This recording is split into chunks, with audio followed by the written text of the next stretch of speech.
In my last video, which you can click up here in one of the corners, I talked a lot about why I bought a Model 3 instead of a Model S. I had a lot of reasons, and I realized that I had enough that I wanted to talk about a part 2. So here we go. This is part 2, 3 more reasons about why I bought a Model 3 instead of a used Model S and would do so again. Number 1, safety. Model 3 is the safest rated Tesla currently. Testing is still out for the Model Y, but at the time of my purchase, the Model 3 was the most safe rated car in Tesla's fleet. There were some numbers that came out that showed the difference between the 3, the S, and the X, and the 3 won, mostly because of a slightly smaller body, tighter build, and easier to protect the inside of the cabin, but also because of a couple of slightly newer modifications that were built specifically for the Model 3 that were just advanced with newer technology and newer design. If you're liking these videos, please hit that like button down below. It boosts the YouTube algorithm and will send more people this direction, and I would be very grateful if you did. Number 2, the size of the Model 3 versus the Model S. People don't understand that the size is a huge factor here. The Model S is a big car.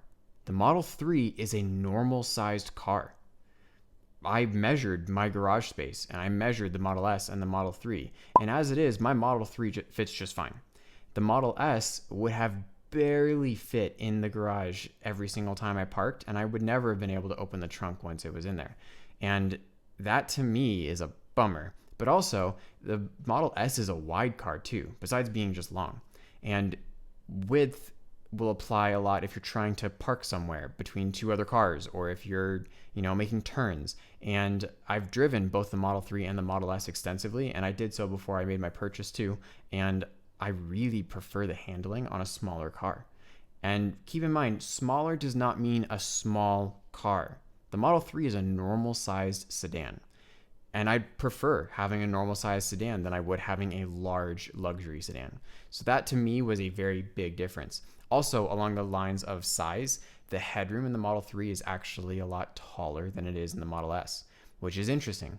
Because the Model 3 is a shorter car, lengthwise, there's actually a little bit more room for the design of the top of the bubble to be taller. And me being 6'2", I really do appreciate having a little bit of extra headroom when I'm driving. So all of these were little factors that contributed towards the size being actually more attractive in the Model 3 than the Model S. People will say that because it's a smaller car, isn't there less cabin room? And you'll notice that the measurements on the cabin room between the 2 cars on the inside is really not a huge difference either. If you're sitting in the back of the Model 3 and the back of the Model S, you're not going to totally notice it.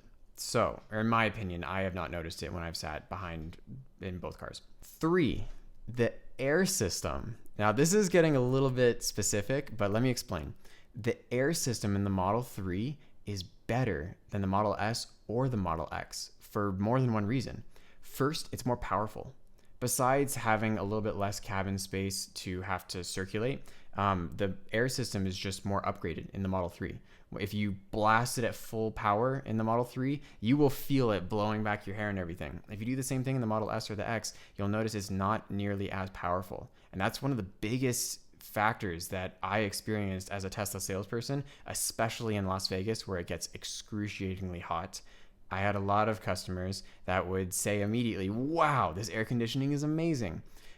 Think of when you're going out on a hot day and you get on your phone app and you cool down the car ahead of time. Cooling down the Model 3 takes maybe 5 minutes, maybe 7 minutes. Cooling down a Model S or X maybe takes 15 minutes. Not a huge deal, but still something worth noting. Second, the vent system is awesome in the Model 3. It's just a minimalistic flat vent across the front, and you control the direction that the air is flowing by the screen. In the Model S and X, they have traditional vents like you would find in almost any car today, but Model 3 has an innovation when it comes to the air system, which is really fun. I'm a tech guy. I'm a future guy. If you have something that's different from all the rest of them out there, I'm probably going to be interested, especially if it comes to something as small and menial as vents. Another great aspect of that vent system is because there's no screen behind the steering wheel in a Model 3, the vent is actually wider and covers more surface area than it does in the S or the X. And so if you're driving on a hot day and you want to get some air immediately on your face, the vent is all behind the steering wheel in the Model 3, and you will get plenty of air in your face when you turn it on. Not nearly as much in the Model S or the X. The safety, the size, and the air systems in the Model 3 all also contributed to me making my decision. I'd be happy to answer questions about my purchase. I've had a few of those recently. Thank you for sending in comments and criticism about my last videos. And if you're interested in seeing more about what it's like to buy a used Model X versus a Model Y, this is a very important question to be answered too, and I'm going to have the link up here in one of the corners. Please leave a comment below if you have questions. I'd be happy to make videos answering some of your questions.